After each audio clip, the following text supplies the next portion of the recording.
Hello, everyone. Good afternoon. We'll just wait a couple more minutes for everyone to get logged in. Feel free to say hello in the chat, where drop in where you're tuning in from, and I can start us off.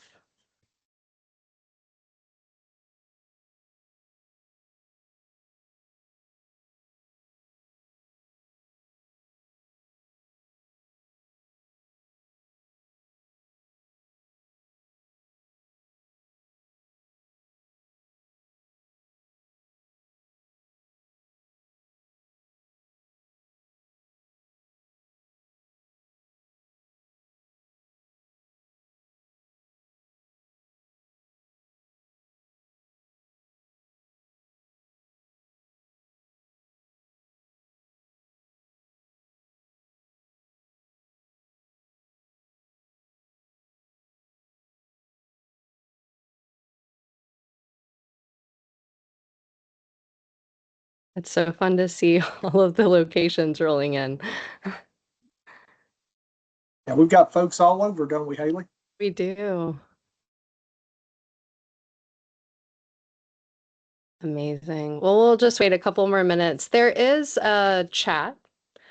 And there's also a Q&A. So if you have a question, you can go into the Q&A, but if you follow your heart and you find yourself asking a question in the chat, that's okay too.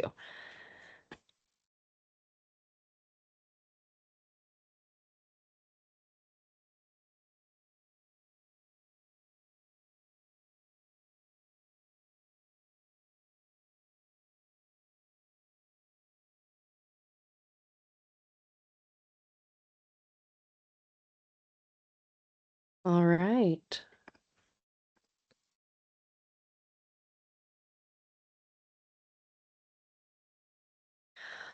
Well, hello everyone. On behalf of everyone at NatGLC, thank you for joining us for this producer-focused conversation over how virtual fencing and livestock monitoring are changing grazing management. Before we get started, a few quick notes. We are recording today's conversation. The recording will be sent out to all those who registered and posted on NatGLC's YouTube channel. Please use the chat for any questions or the Q&A as mentioned, and for any comments throughout the webinar. If you have any audio or video issues, try leaving and rejoining, or check your device settings under the Teams menu. All right. Our host today is Chris Workman. And Chris, I'm going to pass it over to you. Thank you, Haley. I greatly appreciate it. So I figured we'd start off with just some introductions, myself, Charles, and Cody. So I'll go ahead. I'm Chris Workman, the Southeast Regional Resource Manager with National Grazing Lands Coalition. I am based out of the booming metropolis of Pelzer, South Carolina. We've got one light. Don't blink your eyes. You'll miss the whole thing if you do. So originally I'm from East Kentucky, grew up working tobacco, beef, and dairy, and kind of always had a background in technology. And I always love to see how I can take technology and translate that back over to the farm and help folks, make better decisions, have a little more time to do what they want to do. So with that, I'll turn it over to Charles. Well, good afternoon, everybody. Charles Horde. I'm with NoFence Virtual Fencing. Middle Tennessee is home. Before I started working with NoFence about a year ago, I worked for the Tennessee Cattlemen's Association. I also worked for our Tennessee Department of Agriculture. But I'm really excited, and I appreciate Chris and Haley getting this together. Appreciate the opportunity to be on here with Cody, because there's so much neat stuff going on right now in terms of the technology and how quickly it's evolving. So this will be a lot of fun. Yeah, my name's Cody Harder. I'm with Ceres Tag. I live just outside of Waco, Texas, but kind of cover the South Central United States and work up into the Carolinas a little bit on the occasion. But just kind of the same as Charles, I'm super excited for where the technology is going and all the many benefits we can provide. All right. Thanks, y'all, and I appreciate you, both of you, being on here today and taking time out of your busy schedules. I know sometimes finding that time's a little tricky.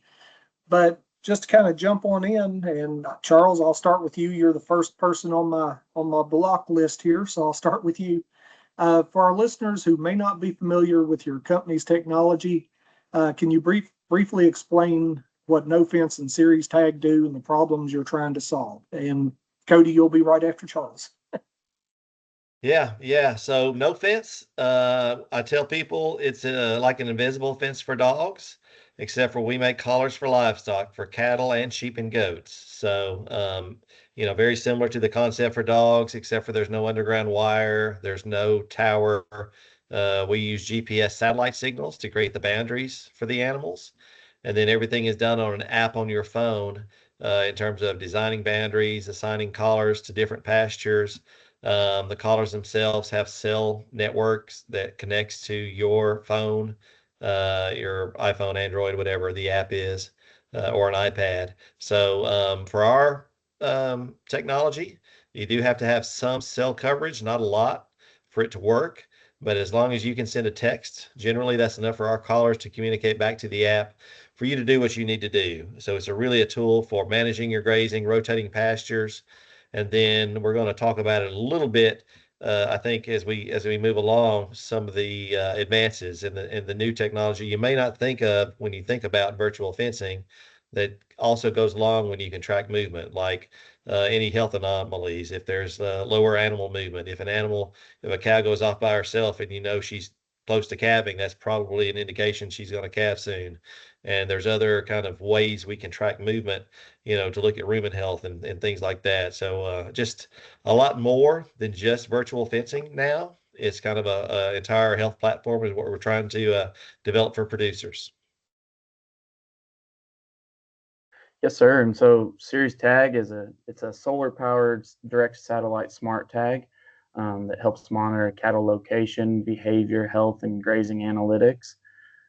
There's no infrastructure required. We're solar powered, so there's no batteries or changing anything like that.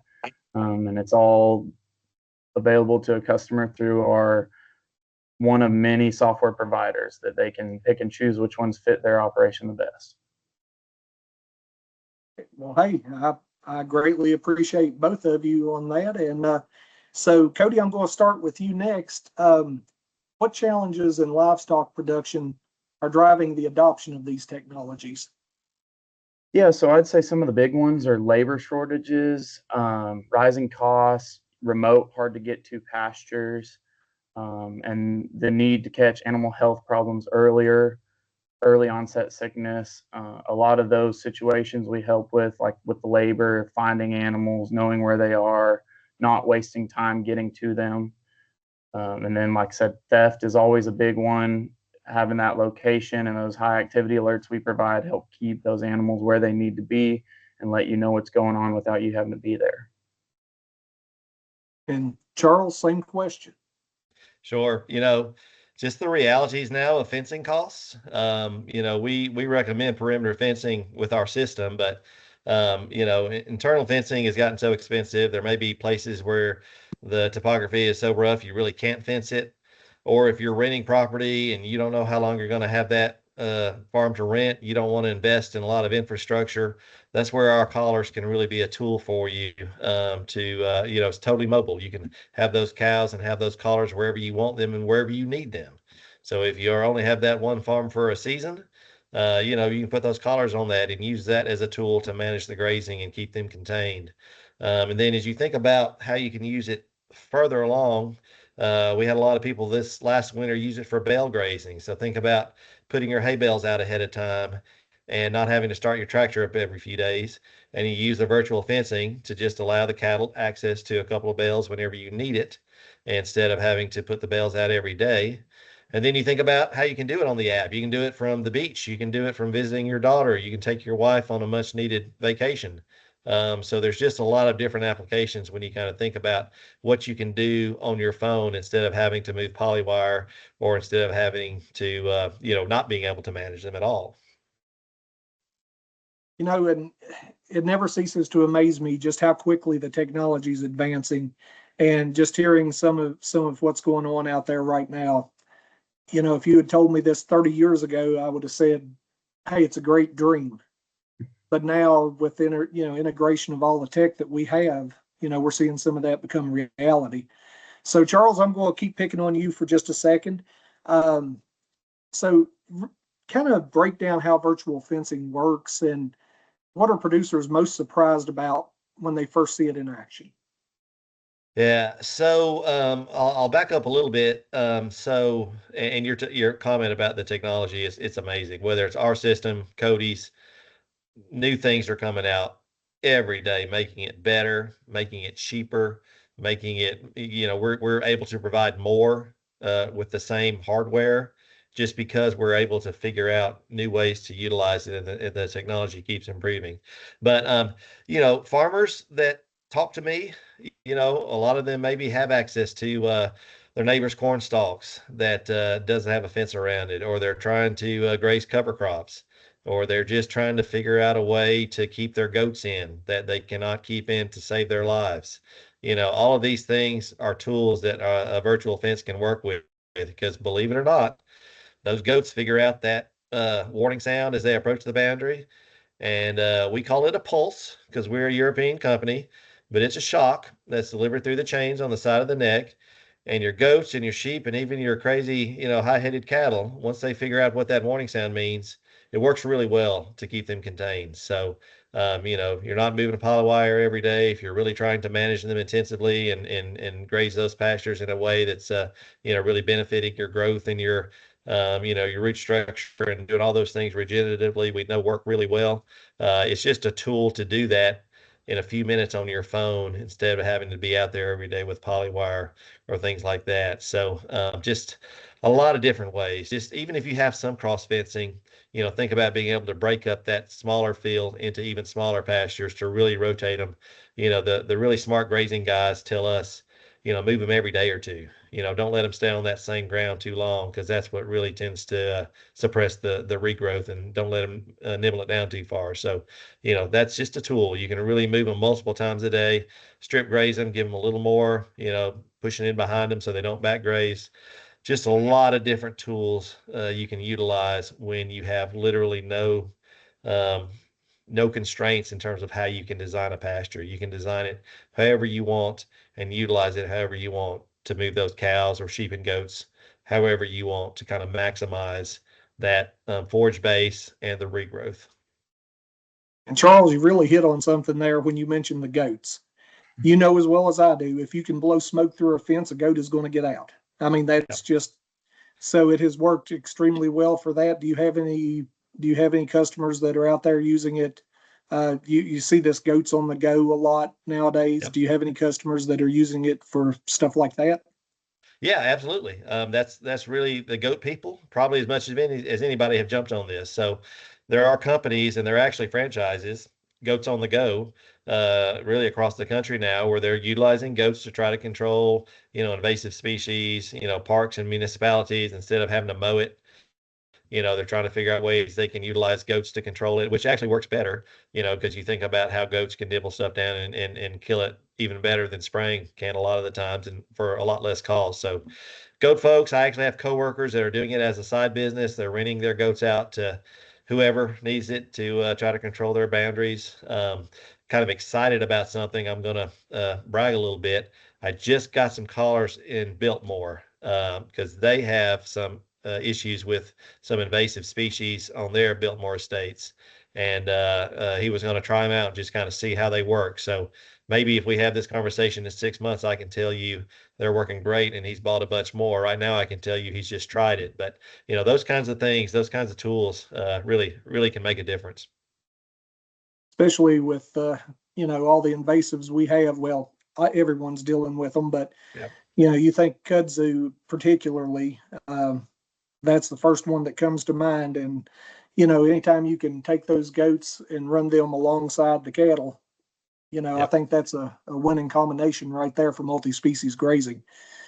Cody, I'm going to jump over to you for a minute.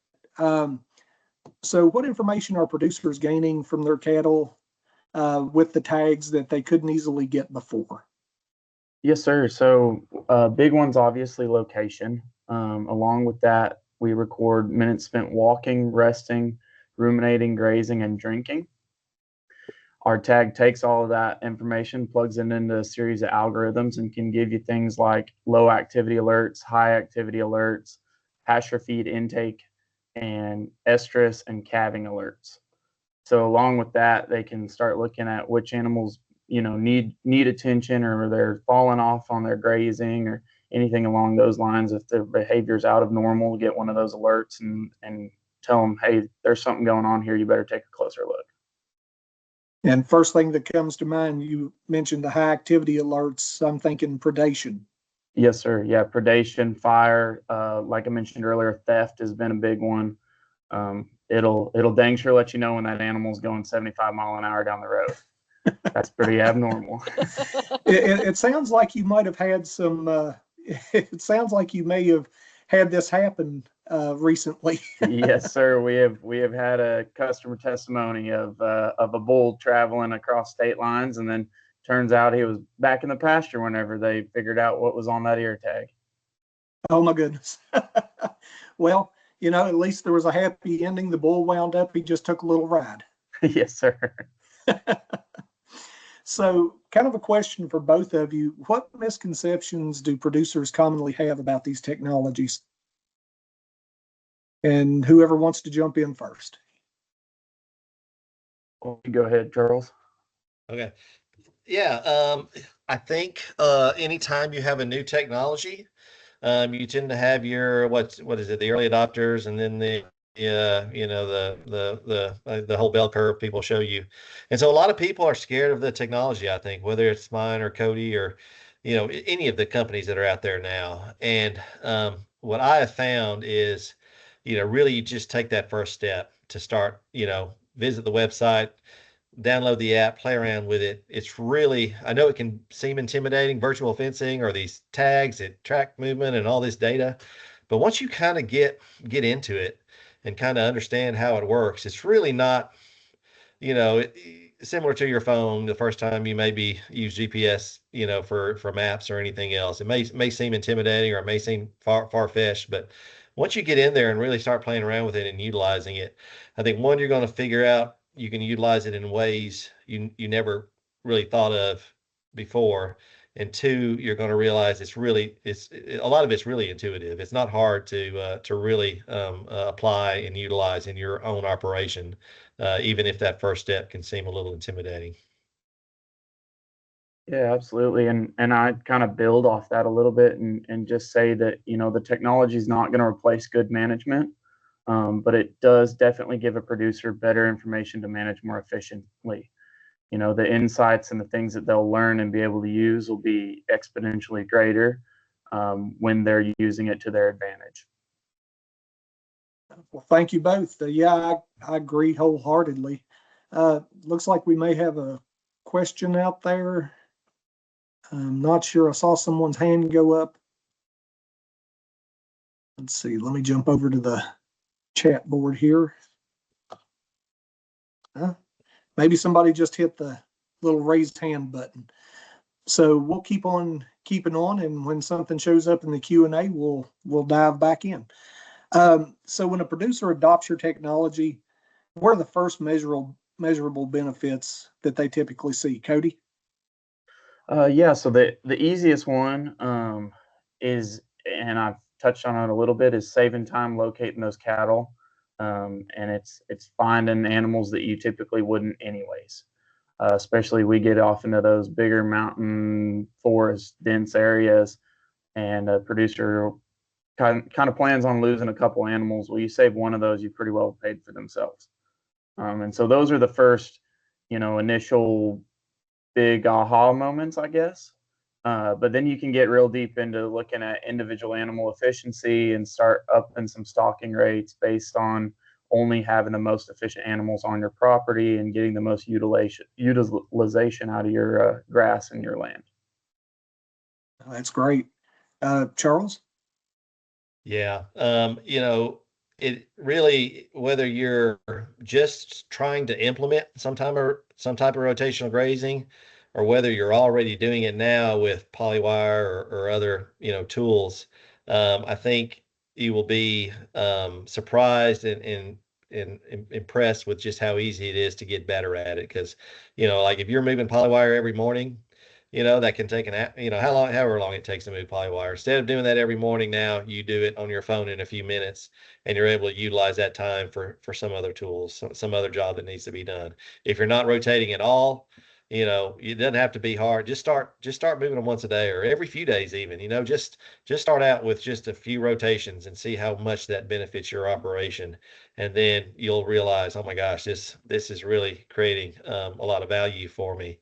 When you think about, and it's hard to envision until you've kind of seen the app and seen the designs you can do on a pasture. But, I had a producer tell me he had some first calf heifers along with his older, they were in the same group, but first calf heifers with his older cows.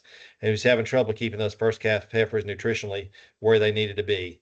So he actually had them in a slightly different boundary where they could access the new grass first, the best forages first, and then allow the cows that maybe didn't need such a priority on the nutritional side because of where they were in their maturity, where they were in calves, come along afterwards. And he was actually able to stop supplementing his first calf heifers just by managing their grazing a little bit better and giving them that priority grazing. So, lots of different ways, to utilize it, to take advantage of it. You think about having calves creep feed out in front of their mamas a little bit to get a little bit of extra growth on them before the cows get at it. So, just lots of ways to utilize it that you really can't even comprehend, I don't feel like, until you start to get on that app and start playing around and, oh my gosh, I can do this, or I can exclude them out of this little area here that I've always wanted to keep them out of, an old pond or a shed or, whatever it is. You can do that now with the touch of a button and keep them out of that area and rotate them to this new area. So, just, when you have tools like that at your disposal, there's really no end to it. And then, as Cody mentioned, because you can also kind of track where the animals are on our app as well to see where they're grazing, maybe where that cow's moved off to have a calf, maybe where she's hidden a calf off in the woods. Different things like that that you don't really think about can be a real tool and a time saver too. Oh, thank you both. Yeah, anytime you can save time, money, and be able to find animals a little quicker, I think those are all definitely great benefits right there. Yeah. So can you share real world success stories where technology has improved grazing management, animal performance, and labor efficiency, kind of building off of that, Charles, since you're already on the floor? Yeah, sure. So we have some movement alerts, low movement alerts, no movement alerts. So we have certainly had producers find a cow that got her stuff stuck, wedged in a little tree, wedged in a little area where she got turned on her side and couldn't get back up. And we have no movement alerts and low movement alerts to alert producers to that. Just being able to, once again, see each collar on an app.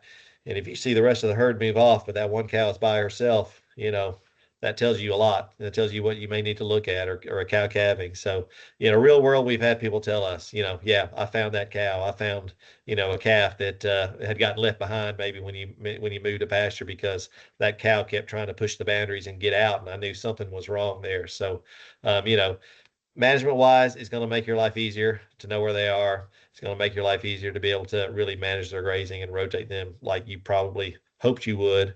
And then, of course, we're in a different world now in a lot of ways in terms of how we're trying to utilize forages. And so you think about, once again, that neighbor's farm or field that's corn stalks that doesn't have any fencing around it. You can get, a few weeks of grazing now utilizing the collars, and what that forage is worth, saved hay cost or just extending your grazing. You can access that, the farmers cover crops now. And our row crop guys are really starting to see the advantages now of integrating livestock on their row crops, and the fencing cost had been the barrier to that it still is. But now we're removing, some of that where we're starting seeing these row crop guys that hadn't have cattle on there for 20 years thinking, okay, it makes sense now. I can put it back on there. Right. Go in and intensively graze that off and put that manure right back on the ground and then move them back on. Yep. So Cody, same question. Yes, sir. So I'd say the one that comes to mind that kind of strikes both chords there with the big aha at first, and then later on seeing a little more ROI would be had a fella that he used 10 bulls on his cows for the last ever so many years, tagged all those bulls to make sure they were working, and come to find out only 8 of them had the high activity, the walking, the moving. There were 2 of them that spent a lot of time at the water trough and a lot of time resting and ruminating and not doing much moving around. And he said next year he's going to go back with 8 bulls and see if his breed up looks the same, and potentially you're cutting down on those bull costs. I mean, that was a very quick, I'm going to save some money here situation.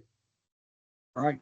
Well, at the end of the day, he's saving money on one side, making it on the other. And if he's getting the same results, hey, more power to him there, definitely.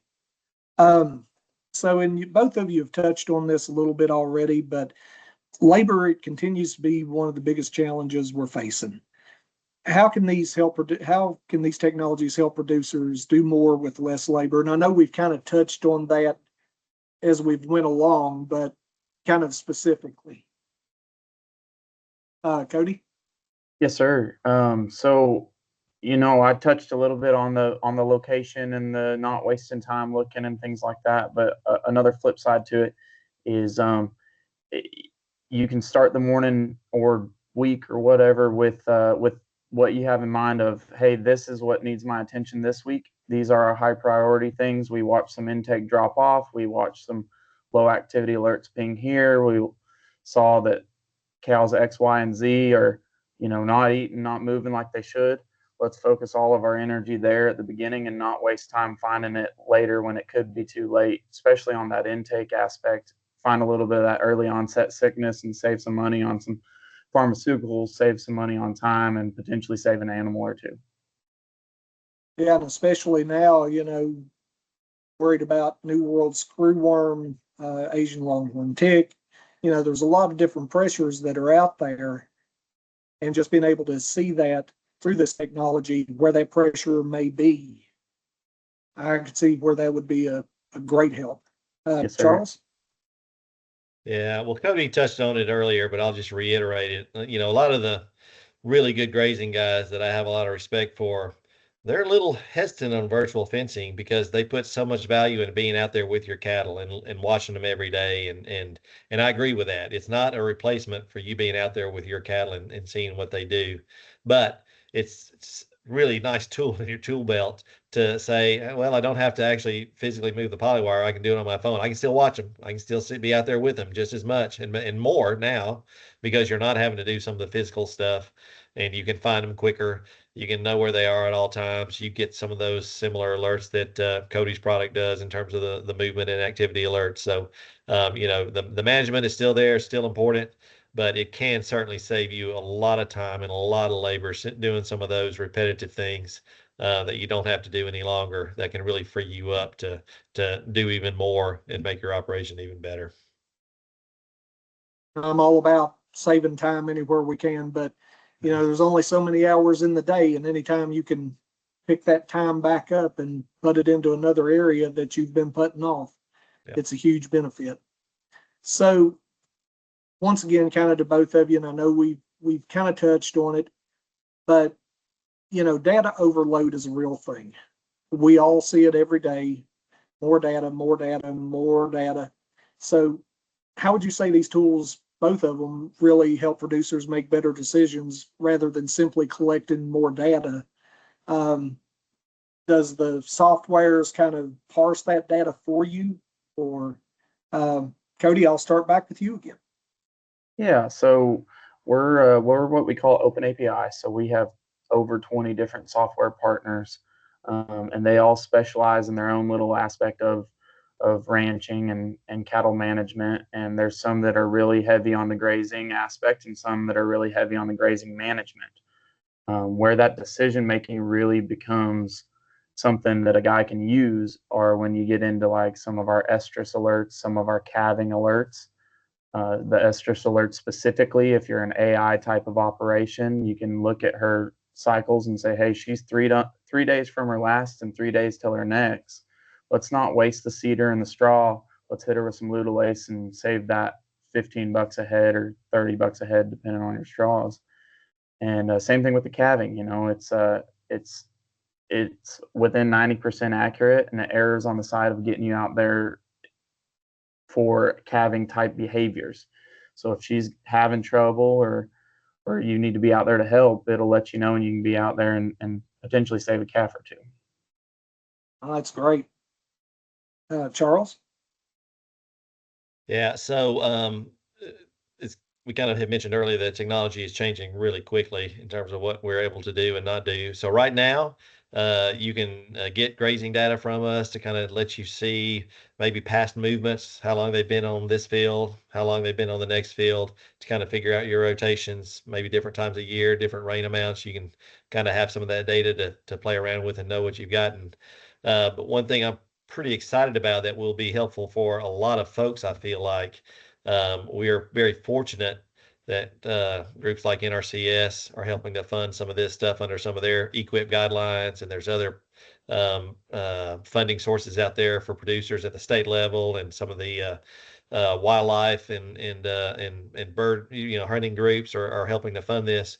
And what they're wanting to see is good management practices, regenerative type practices that can not only benefit your cattle, but can benefit the environment, benefit the wildlife, and everything else we're trying to do better on our farms. And so we're actually working, and we're going to be releasing this soon, where a producer can access and print out their own data to help some reporting guidance that the groups like NRCS ask for and some of these other groups ask for. So it's not just data for you to use, it's data that could really be crucial and help you in kind of turn in some of the paperwork and the requirements for some of these grants that are actually quite generous and really supportive, because so many of these groups see the benefits of virtual fencing and moving them around and managing your grazing better. So there's just a lot of opportunities now, and a lot of that data is going to be available at your fingertips to make it even easier to fill in some of the requirements that these groups ask you for. So theoretically, you could hit print or print to PDF, I guess, and turn that in for your prescribed grazing plan under EQIP. That's exactly what we're working for. And we've had some really good conversations with some NRCS folks to say, what exactly do you need? How do you need it to look? And we're trying to tailor it so it can be as easy as possible. Yeah, for everybody. Now, I'm all about making it simple. Yeah. And, like I said, sometimes you get that data overload, but when you can parse that data internally, generate those reports back out and put it in the hands of who needs it, and save you all that time on the other side, I think that's a great thing. Just taking a little break here. I see we do have one question in the Q&A. It's from Casey. What solutions and challenges have been identified regarding the use of virtual fencing when livestock need to seek shelter during severe weather? Yeah. So fortunately, it is a warning sound and a pulse. So if an animal does, whether it's predators after it, whether it's a wildfire, whether it's some other severe weather event, they can run through it and take a pulse, and it would actually be a total of 3 pulses. But once they escape, they do not continue to get pulses. They can seek shelter or get away from the fires or do what they need to do. If they just escape and they're able to go back in without getting a pulse, so if a predator chases them off or they want to return with the herd, they can return without getting additional pulses. So, obviously, some situations, that happen suddenly, the animal may experience some temporary discomfort running away from those or getting away from them. But in a lot of ways, it'll be easier than a physical boundary for them to escape if they absolutely need to. And then, of course, it will allow them to come back without any kind of issues as well. So, and then also on the app, assuming you have some cell coverage, updating boundaries can take as few as just a couple of minutes. So if you see something happening, if you feel like you need to move cows off of pasture, it's as simple as checking those collars, updating them to no pasture, and they can go wherever they want to without warning sounds and without pulses if they do need to get away quickly. So that will take out all the boundaries and just allow them to scatter as they need to. Yeah. Or congregate as they need to. So kind of jumping back in, and this is all really exciting to me. Like I said, I love where this technology is headed. I love, how it's all kind of integrating. Um, so what becomes possible when virtual fencing and livestock monitoring technology with the tags are used together? And Cody, I'm going to jump over to you on this. Yeah, absolutely. You know, the virtual fencing I think is fantastic, and I think there's lots of cases where it is absolutely necessary, and lots of cases where it becomes the best decision a producer can make. And with that being said, you pair it with something like our tag, where you can understand that individual animal's efficiency and what's happening within your virtual fence. Then you can really get into the kind of the nitty gritty of where they want to eat, what they're targeting. Are there things that they're specifically avoiding, or do I need to confine my virtual fence down to a certain area or open it up more? And it gets a little more intricate and a little more exciting the further you get into that individual animal efficiency and those preferences that they may have throughout the year. Thanks, Cody. I appreciate it. Charles? Yeah. There are conversations happening that are above my head, that are probably above Cody's head, between our bosses in terms of ways we can work together, and us and other platforms. You think about like the pasture pros that are out there with satellite, forage availability. There's so many ways we can benefit one another and work together. You may not need the virtual fencing on all your livestock, but you want to see where they are in real time. Well, you can put a tag on some and put a collar on some, and it could potentially save you money to not have the collar on all of them, but still see where they are, using Cody's technology and some of the other features that they have that we don't right now. So, yeah, I think the companies are all working to figure out ways we can make it as simple as possible for producers to have it under one platform, and have exactly what they need, whether it's from us, from Cody, from some of the other companies that are out there. We're all figuring it out, and the technology is moving so fast. But we're all kind of figuring out ways we could potentially work together to advance it even quicker, and utilize the things they do really well and the things we do really well, to kind of make a product that could benefit anybody.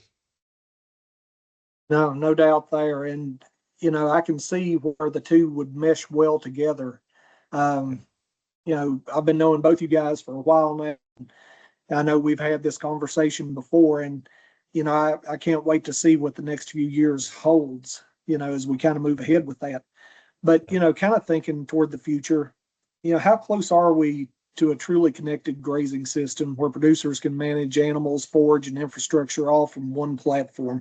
And for those of us, and I'm showing my age here, for those of us back in the VHS beta wars way back when, my platform is better than your platform, my hardware is better than your hardware. How close are we to an integrated system where everything can be all housed under one roof, do you think?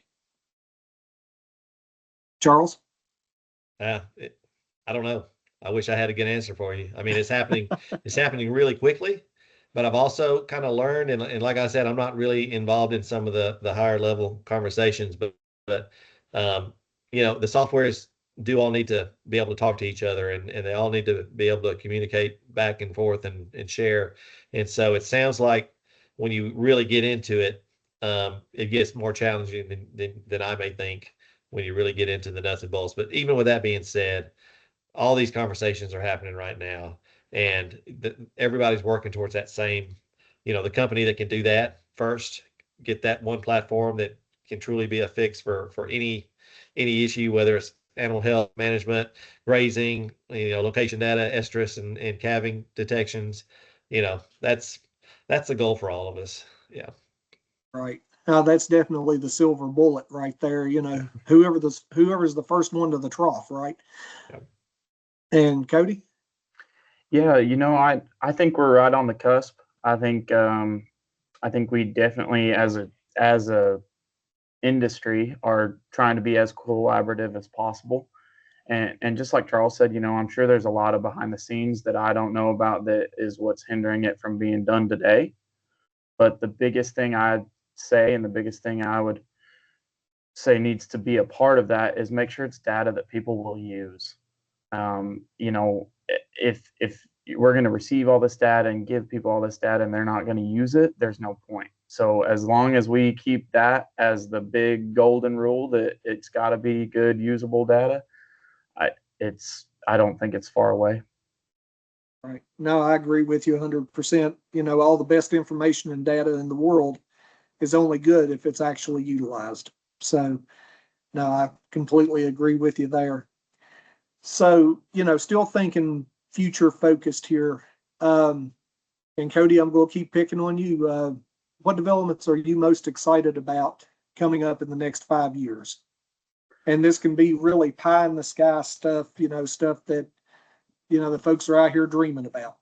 Yeah, as a super high level, I'd say some of the most exciting things are just the reproductive insights, and it's almost a daily basis of people that I talk to that are using our tags, and they're like, "Hey, you know, I'm going to try to do this, this, and this with it," and I'm like, "Oh, that's something I'd never even thought of," and I think that's probably the most exciting developments, you know, on a regular basis. And like I said, in a high level, it's the breeding insights and it's the efficiency and it's the how good can you get your herd in a hurry. You've got a lot of producers out here kind of pushing that boundary forward as we move ahead. Yes, sir. That's great. I love to hear that. Charles? Yeah, so I was kind of visiting with you earlier, Chris. We are literally a few days away from making some pretty big announcements on our technology that I can't really get into the details yet, but a lot of the I guess challenges we've had with connectivity, I think will be addressed in rural in areas without good cell coverage. A lot more features for producers with animal health, with management.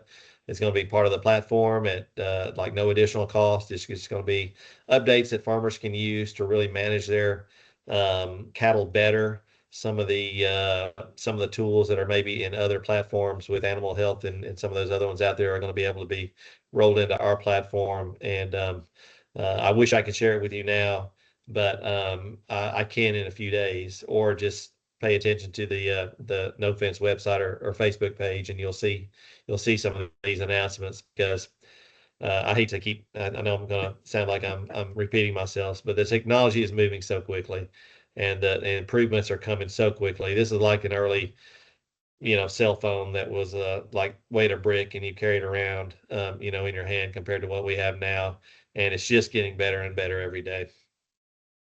Now, these are exciting times. I love to see all this change. And I've watched both your companies over time and watched the developments as they've come. And just every few months, there's something new rolling out, something, value added there that comes along. And I think that kind of builds its own base and keeps people excited about the technology, with all these new things that are coming about. Um, so if a producer today is curious but hesitant about adopting either of these technologies, where should they start, Cody? Yes, sir. So the easiest or the nicest part, I guess I should say, about our technology is that we're super easily scalable. A producer can start with as little as 10 tags and just add them onto their portal as they go and as they need them. The thing I'd say about that, if they're hesitant, is have a problem you're looking to solve in mind. Don't get tags and put them on and expect the answers to hit you in the face. You got to use the, like I said, got to use the data, got to work at it, got to make sure you're doing the right things behind the scenes for it to work for you. I think we run into that a little bit, that they kind of want it to be a fix-all, and it works better if you have problems in mind that you're going to use them to solve. And so I'd say that's the easiest way to start, this small and work your way up. So that good management is critical to this. The good management needs to be on the ground before the technology. Yes, sir. Charles? Yeah, so I'm really, one of the things that makes me the proudest of NoFence is the fact that we are, like Cody, a totally scalable project or product. Some of our competitors have minimums a lot higher than we do. Ours is 5 collars to start with. So if you have a small group of show heifers you're just wanting to try it on, or a group of bucks or a group of bulls, try 5 out. And not only do we let you start with 5, but we have a 90-day return window. So you could start with 5 and buy up to 50 actually, but start with 5. If you don't like them, they're not working for you, whatever the issue is, you have 90 days, you can return them and we'll give you your money back minus the shipping charges. So I don't think there's any other way, and no other company offers that in the virtual fencing side that we do. But that's really how confident we are that, if you try it and you really want to utilize it, you'll see the value in it. And then it's easy. Once you buy the 5, you can add 1 or 2 or 100 more at a time. So it is scalable. It's all can be integrated with the older collars and the newer collars on the same platform and work together. So it's really pretty easy to get started without having to put too much down, on day one. So it is backwards compatible, like I said, with the older collars. Yep. Yep. Okay, great. And Cody, same with the tags, I'm assuming. Yes, the older sir. generations. That's Yes, great. sir. They all Yeah, function on the same software. So that's great. I love that. I guess the other big question too that kind of piqued my interest, just kind of came up. Is there a size limit? Is there a herd size limit? Either of these our technologies. minimum order is a box of 10 tags. And that being said, you can, doesn't matter what you put them on. You can put them on bulls, heifers, all the above, cows, it doesn't matter. But 10 is our minimum. Okay. Is there a upper limit? No, sir. Absolutely not. Okay. Especially if you're calling me, there's no such thing as too many. I like that one. Charles, is there an upper limit on NoFence as well? So there used to be. So I'm really glad I get a chance to address this. We used to tell people that, above 500 head or so, our software had a little bit of trouble really functioning well quickly with that many on one system. But we've removed a lot of those barriers now. So now our upper limit would be several thousands rather than 500. So really, for most producers, there's not going to be an upper limit. The average person's not going to be tapping that upper limit there at all. Yeah. Yeah. Okay. So still, kind of future forward thinking here. So what's one thing that you think producers will be doing routinely in 2035 that seems cutting edge today? And Charles, means you had the floor. I'll start back with you this time. Yeah. I think just because everything's so expensive now and our resources are getting, less and less, fertilizers are more expensive now. Really understanding and utilizing some of these tools, whether it's ours or Ceres or whoever it is, to be a better manager of your resources. We're gonna know more about our pastures and our available forages and how our animals utilize these forages in just a few years, because we have to, because it's going to be too expensive for us to just turn them out in a big field and just let the cows graze. So every producer, I think, is going to have to get better somehow if they want to stay in this business. And our understanding of forage management and growth and regenerative agriculture, I think everybody's going to learn it, or else they're going to have to get out. And Cody? Yeah, so I'd probably agree with that quite a bit, that some of the practices that we're thinking are cutting edge now are going to be using, technology to identify sickness, identify problems, going straight to where needs attention on the place before you start working backwards, I guess. That would probably be the biggest thing, is prioritizing what needs done right now and using technology to help you do that. So I know both of you have worked with folks all over the country, varying sizes of operations. What size operation benefits the most, and do you see adoption more in the younger generation, older generation, or somewhere in the middle? And I'll just open the floor up to both of you on that one. Yes, sir. So I would say on the size of operation, it's completely dependent on what a producer is looking to get out of our tags. The 20 to 30 head cow herds, they're wanting every single one of those animals to be the most efficient possible to get the most out of their land, because assuming it's probably limited if that's how small their herd is. Whereas these bigger operations that have 100 to 150 bulls every year are just trying to keep track of all those 10, 12, $15,000 bulls. And so kind of either size will find some benefit, but it's to touch on what I said earlier, it's a little bit of, you got to know what problem you're looking to solve when you start and work towards that goal. Don't just wait for the problems to start solving themselves. And Charles? Yeah, I just actually got back from a meeting in Nebraska, and it kind of really reminded me how different the cattle industry is across this country.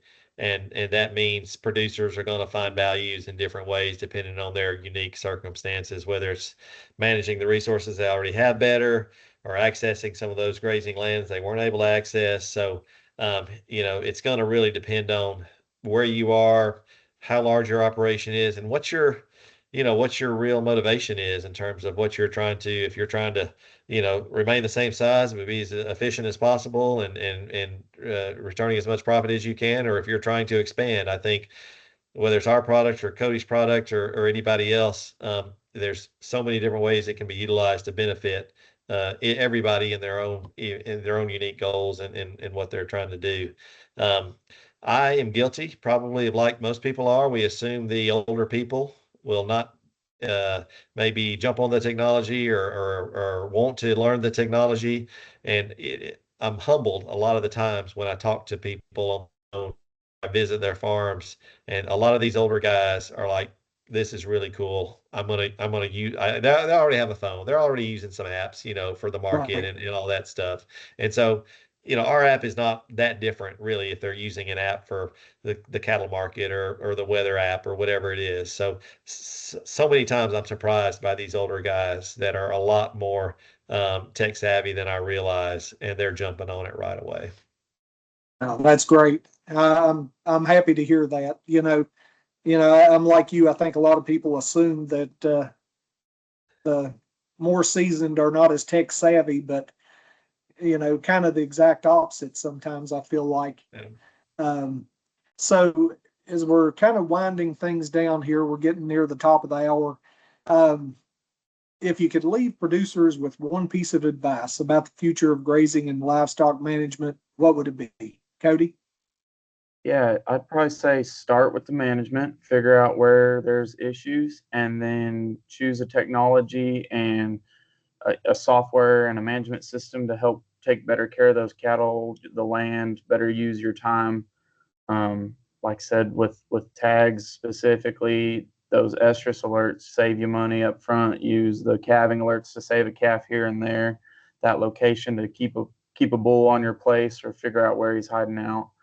But that'd be the biggest thing, is identify those problems and then start working with the technology to attack them and get them taken care of. Sounds great. And Charles?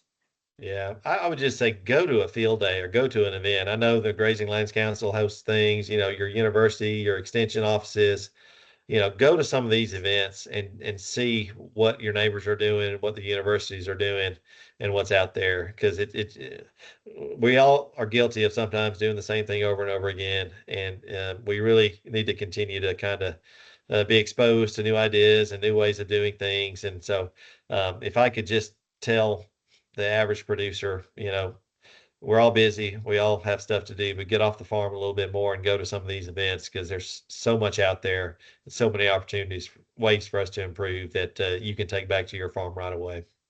Right. What works on one farm may not work on another, but you may get an idea that you Yeah. could make work on your place. So, Yeah. no, I think that's in both cases. I think that's great advice. And Cody and Charles, both, I want to thank you both for being with us today. It's been great. I think we've got a few minutes left here if there's any more questions in the chat, but I see Haley's got her hand up. Haley? Yeah, we have a question from Troy that says, what are some of the challenges with using this technology in certain areas?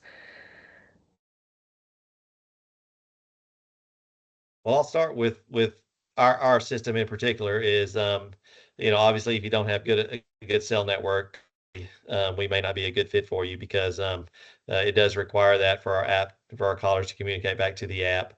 I would say it is important to train the animals the first time. I'll tell a quick story. Had a producer in Virginia that bought a bunch of replacement heifers, brought them onto his farm, put our collars on there, and turned them loose without any training. And they were immediately ran through our virtual boundaries and up in the mountains somewhere in Southwest Virginia. So, follow the guidelines. The good news, because they had collars on them and he had the app downloaded, he could see where they were. The bad news is they were up, a few miles up the mountains there in Virginia. So, there's let's have a conversation, I guess, obviously before you do a big order, to just make sure we're a good fit. We'd like to talk to you about your own needs and what you're trying to accomplish, because there may be times, honestly, we're not the best fit for you. There may be times one of our competitors is a better fit, or there may be times if you're really only needing some of the data Ceres is utilizing, they're the best fit for you. And they'd be at a cheaper cost than what the collars are. So, let's just have those conversations to make sure we know what you guys are looking for and what we can help with. Sounds great. Yeah, and to kind of go off of what Charles said, we tags, we don't do virtual fence right now, and that's one thing that maybe limits us a little bit. That being said, being direct to satellite, we don't have connectivity issues. Our Generation 5 devices had to be manually activated. The Generation 6s activate once they're upon full charge. So there's another, limitation that we took, and we got reviews back and we decided to fix in the next generation. Because that was a similar situation as Charles was saying, not following them directions on the front end, and have some really expensive earrings out there that aren't doing anything for a producer because they're not activated correctly. So that would be, that'd be the big thing, is you follow what we ask you to do, and 9 times out of 10 it works out just like. So in both cases, it sounds like it pays to read the instruction manual. Yeah, I'm the world's worst. Yeah, I know how this works. And then you read the instruction manual after the barn doors open, so to speak. So Haley, do we have any other questions out there in the chat? That is all of the questions that I see. Yeah, great job. Oh, We covered it all. Yes. Then, just in closing, I always like to remind folks that technology should never replace good management. I know Charles and Cody have both hit on this multiple times today, but it can be used and should be used to enhance the management that's already in place, that's already on your operation, that's already on the ground. I always like to think of, tech as the cherry on top. How can I save time with it? How can I save money? At the end of the day, if it's not doing either one, all I'm doing is just playing with another app on my phone, and I don't need that. So, look how it can fit into your operation, and it sounds like there's some great opportunities there for it to fit. Charles, Cody, thank you both again, and to everyone who has attended today, thank all of you. I know there's a lot of other things you could have done for an hour, and we're all humbled that you were here with us. So thank you again. And with that, be signing out as your host. I enjoyed it, guys. Thank you. Thank y'all.